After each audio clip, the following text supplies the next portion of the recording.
Chapter 10, Huzzah, Huzzah. I had just finished telling Graham and Gramps about the mysterious message when Gramps pulled off the freeway. He said he was tired of chewing up the road, and besides, the little white lines down the middle of the highway were starting to wiggle.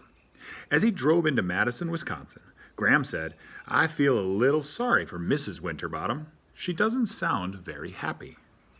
"They all sound a little screwy if you ask me," Gramps said. "Being a mother is like trying to hold a wolf by the ears," Graham said, "especially being a mother of one or two. If you have 3 or 4 or more chickabiddies, you're dancing on a hot griddle all the time. You don't have time to think about anything else. If you've only got 1 or 2, it's almost harder. You have room left over, empty spaces that you think you've got to fill up." "Well, it sure ain't a cinch being a father either," Gramps said. Graham touched his arm. "Horse feathers," she said. Round and round we drove until Gramps saw a car pull out of a space along one of the main roads.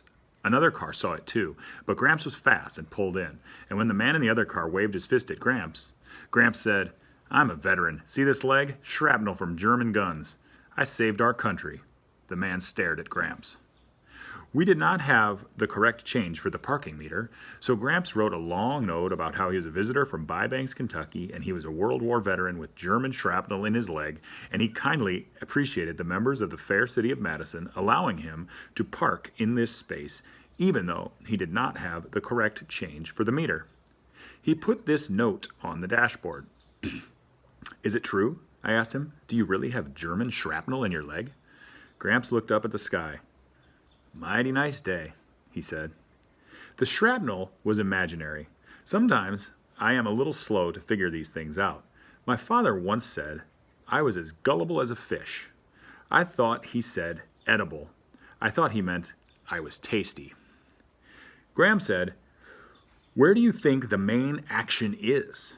Gramps looked all around. He stepped out in the middle of the road and hailed the bus, which was bearing down on him.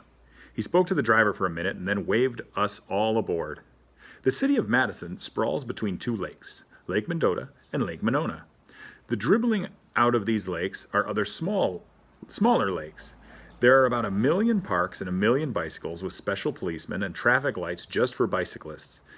It seemed as if the whole city was on vacation, with people riding around on their bikes and walking along the lakes and feeding the ducks and eating and canoeing and windsurfing. I'd never seen anything like it. Graham kept saying, "Huzzah, huzzah." She was so excited. There's a whole part of the city where no cars can go, and thousands of people stroll around eating ice cream. We stopped at the Sunprint Cafe and ate banana muffins. A little later, we went into Ella's Kosher Deli, an ice cream parlor, and ate pastrami sandwiches and kosher dill pickles, followed by raspberry ice cream. We walked around some more, and we were hungry again. And so we went into Steep and Brew and had lemon tea and blueberry muffins. All the while, I heard whispers. "Hush! Rush! Hurry! Rush!" Graham and Gramps moved so slowly. "Shouldn't we go now?" I kept asking, but Graham would say, "Huzzah! Huzzah!" And Gramps would say, "We'll go soon, chickabiddy, soon." "Don't you want to send any postcards?" Graham asked. "No, I do not." "Not even to your daddy?" "No, I do not." There was a good reason for this. All along the trip, my mother had sent me postcards. She wrote, "Here I am in the Badlands, missing you terribly," and "This is Mount Rushmore, but don't see any presidents' faces. I only see yours."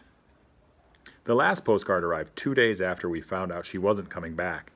It was from Coeur d'Alene, Idaho.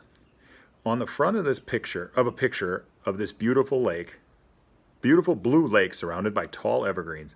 On the back, she had written, "Tomorrow, I'll be in Lewiston. I love you, my Salamanca tree."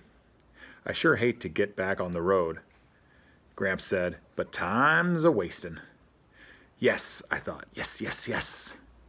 Graham settled back for a nap while I said a few thousand more prayers. The next thing I knew, Gramps was pulling off the road again. "Looky here," he said, "the Wisconsin Dells." He drove into a huge parking area and said, "Why don't you two go look around? I'm going to get a little shut-eye." Graham and I poked our noses into an old fort and then sat on the grass watching a group of Native Americans dance and beat drums. My mother had not liked the term Native Americans. She thought it sounded primitive and stiff. She said, "My great-grandmother was a Seneca Indian, and I'm proud of it." She wasn't a Seneca Native American. Indian sounds more exotic, much more brave and elegant. In school, our teacher told us we had to say Native American, but I agreed with my mother. Indian sounded much better. My mother and I liked this Indianness in our background. She said this exotic substance in our blood made us appreciate the gifts of nature. It made us closer to the land. I lay back and closed my eyes, listening to the drum beat, rush, rush, rush, and the dancers chant, hurry, hurry, hurry. Someone was jingling bells too, and for a moment I thought of Christmas and sleigh bells. When I opened my eyes again, Graham was gone.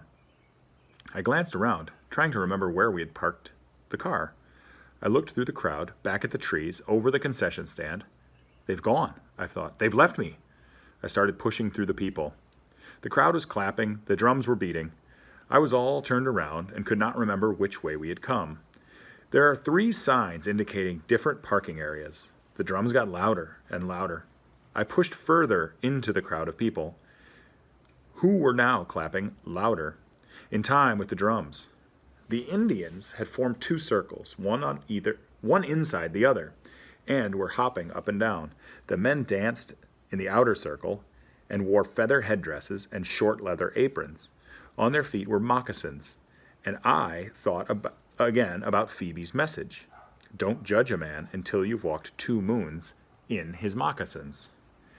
Inside the circle of men, the women in long dresses and ropes of beads and joined arms and were dancing around one older woman who was wearing a regular cotton dress. On her head was an enormous headdress which had slipped down over her forehead. I looked closer. The woman in the center was hopping up and down. On her feet were flat, white shoes. In the space between drum beats, I heard her say, "Huzzah, huzzah." It was Graham.